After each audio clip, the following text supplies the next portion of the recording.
Creemos que la división de América en nacionalidades inciertas e ilusorias es completamente ficticia. Así que tratando de librarme de cualquier carga de provincialismo, por América Unida.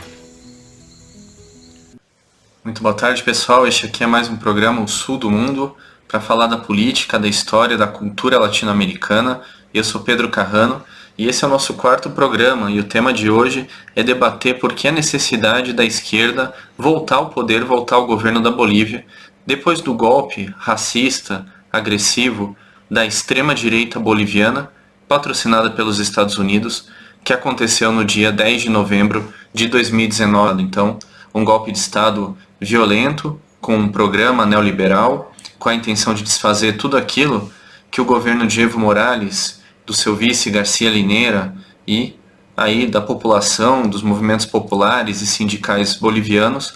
vinham construindo ao longo de 15 anos, desde 2006, e o golpe buscou acabar com tudo isso, como a gente viu no nosso capítulo, no nosso programa anterior. Hoje eu queria fazer um comentário muito rápido, para quem às vezes não entende um pouco a história recente, o porquê que a Bolívia chegou a um governo de Evo Morales e esse governo foi derrubado. Queria me basear aqui num livro pequeno da editora Expressão Popular, chamado Tensões Criativas da Revolução. Ele foi escrito por Álvaro Garcia Linera, que além de vice-presidente boliviano também é um intelectual que se dedicou a pensar, à luz do marxismo, os problemas concretos da realidade boliviana, principalmente a ascensão do movimento indígena, as suas questões culturais, organizativas, e como esse movimento indígena, muito organizado na Bolívia, é sujeito e passou a, digamos assim, capitanear a revolução que estava em curso naquele país. Uma revolução que começa por direitos, e é nesse ponto da obra de Garcia Linera, que nasceu em 62, só para dar um breve currículo dele aqui, compôs em 84 o exército guerrilheiro Tupac Katari, lembrando que desde a década de 60, da tentativa do Che fazer a guerrilha na Bolívia, sempre houve muita repressão. Então, Garcia Linera é muito ligado à esquerda, naquele momento de tradição armada. Depois disso ele é preso em 1992, fica 5 anos na prisão, onde aprofunda seus pensamentos, e escreve outras obras também, como essa aqui que foi também traduzida pela Expressão Popular, O que é uma Revolução. Nesse trabalho também curto, ele busca, e isso é interessante, mesmo sendo vice-presidente do país na época, consegue manter uma produção intelectual interessante, e ele busca fazer aí um paralelo entre os desafios daquela Revolução Russa de 1917,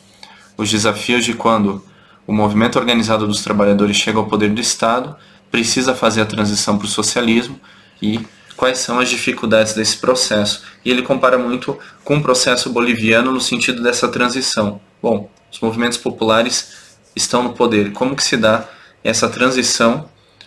que é a própria transição ele chama de socialismo, mas para chegar numa sociedade comunista que realmente consiga tornar comum toda a produção social e não fazer dela apropriação privada. Mas, muito bem, um comentário que eu quero fazer é o seguinte, então, para quem acompanhou os fatos recentes bolivianos, a gente voltar um pouquinho no tempo e perceber que na década de 90, a Bolívia, assim como a maioria dos países de nosso continente, é submetida ao programa neoliberal de retirada de direitos e de redução do papel de investimento do Estado na economia. Então, na Bolívia, a gente tem aí a década de 90 marcada por presidentes neoliberais, justamente aplicando esse projeto. Só que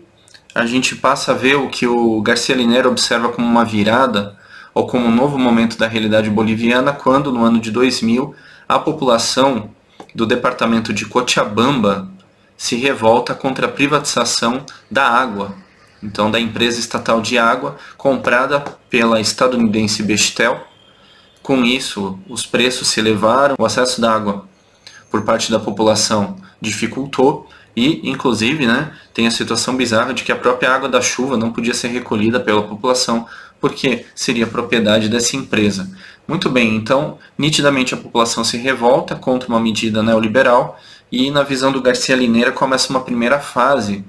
da alteração da correlação de forças na Bolívia e de um Estado que até então era um Estado boliviano colonial, voltado para os Estados Unidos, e passa a ser objeto da pressão das forças populares, principalmente o movimento indígena, camponês, também o movimento operário.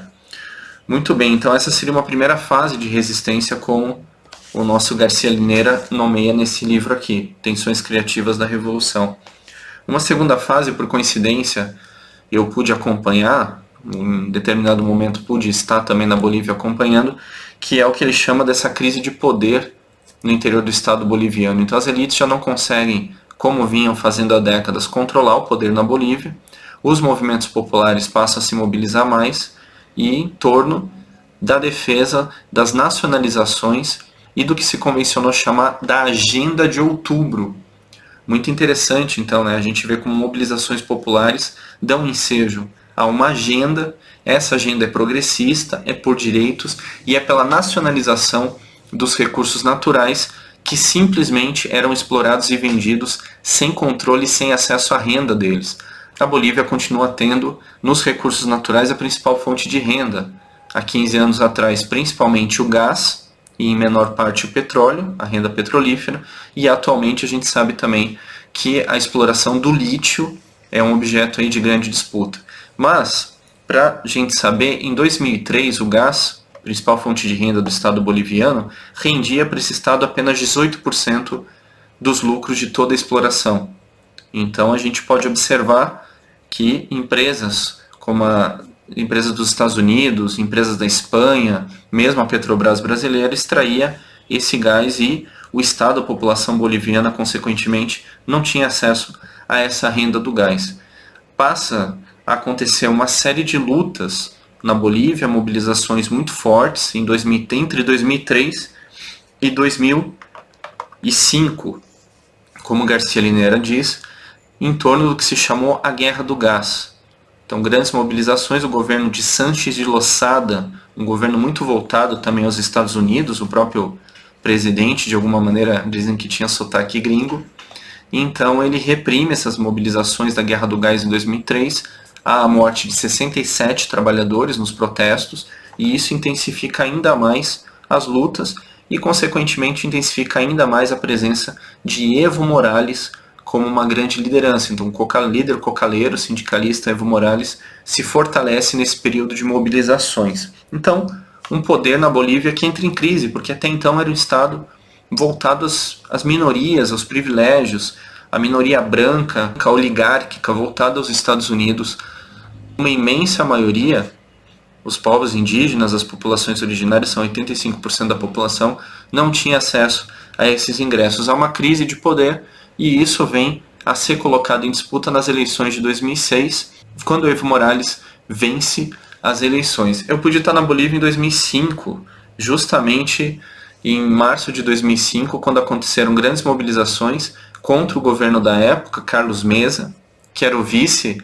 do antigo presidente Sánchez de Losada, que teve que sair do país. Então Carlos Mesa, um comunicador, estava no governo. Há uma série de mobilizações, bloqueios de 10 dias de todas as estradas, literalmente todas as estradas possíveis bolivianas, bloqueadas pelo movimento indígena, e isso, num primeiro momento, inclusive, força a saída de Carlos Mesa, que renuncia de uma maneira bastante inconsequente e, inclusive, ameaçando repressão. Então, para saber se mesmo Carlos Mesa, que está hoje disputando as eleições bolivianas, que está em segundo lugar, é aquele que já não havia tido a capacidade de dirigir o país, né? Que já havia dirigido o país de maneira bastante elitista, por assim dizer. Evo Morales vence no que o Garcia Linera considera um terceiro momento, então essa vitória de uma candidatura de esquerda que chega pela primeira vez aí ao governo da Bolívia, e entra um quarto momento que Garcia Linera se preocupa bastante com ele, que é dessa consolidação de um governo que conforma um bloco operário, camponês e indígena, que de alguma maneira está nesse Estado, busca fazer uma transição desse Estado para ele perder os seus resquícios coloniais, patrimonialistas, racistas, sabendo que a ferramenta do Estado é uma ferramenta que serve às classes sociais, não é uma ferramenta da classe trabalhadora, então precisa, como dizem os clássicos do marxismo e do leninismo, precisa ser abolida. mas inicia-se uma transição e Garcia Linera passa a pensar nisso, né? Como fazer essa transição aproveitando a produção, a organização comunitária que já existia na Bolívia, na forma do movimento indígena, na organização dos chamados ailos, que são as comunidades do entorno de La Paz, de Sucre, de Cochabamba, ou seja, é uma organização indígena. De alguma maneira, o bloco que está no governo expressa ou representa essas organizações, mas também é tensionado por elas que seguem fazendo lutas justamente por direitos, justamente para ampliar a capacidade de investimento do Estado, justamente para se contrapor àquilo que o Estado herda e mantém de opressões. Então a Bolívia vive um momento que o Linera chamou de tensões até então criativas. Curioso que esses dois livros que eu apresentei, eles são de 2018 e 2019. Em nenhum deles, apesar de identificar as crises, identificar como os Estados Unidos nunca aceitou um governo popular na Bolívia, então, como eu havia dito no programa anterior, os Estados Unidos orquestrou um golpe em 2008, coordenado pelo embaixador de então, Philip Goldberg, embaixador estadunidense na Bolívia. Os Estados Unidos sempre buscou tensionar, sempre buscou criar movimentos separatistas nesse país. Então, claro que o Linera ele analisa isso, mas ele não chega a mencionar nos livros, não tem como prever que ao final de 2019 realmente aconteceria um golpe de caráter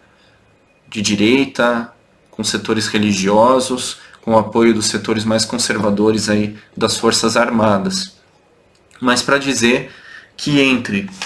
2008 e 2019, a Bolívia realmente viveu esses desafios, uma transição para um Estado que quer chegar num projeto comunal, comunitário. Há muitas reflexões sobre isso, né? O que seria então um Estado comunista, mas com características bolivianas, com características da população, das etnias, da história, da cultura, fazendo essa transição, como os clássicos do marxismo, como Marx sempre previu, sob controle dos trabalhadores e com a questão central do poder do Estado. Então, como haver uma transição, mas que não é uma transição estanque, que não para no momento socialista de maior distribuição de renda, mas que consegue realmente democratizar o Estado,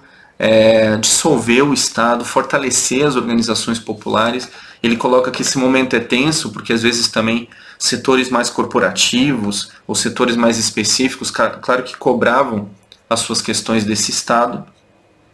mas o Linera faz essa reflexão interessante de como, de qualquer maneira, é um Estado dirigido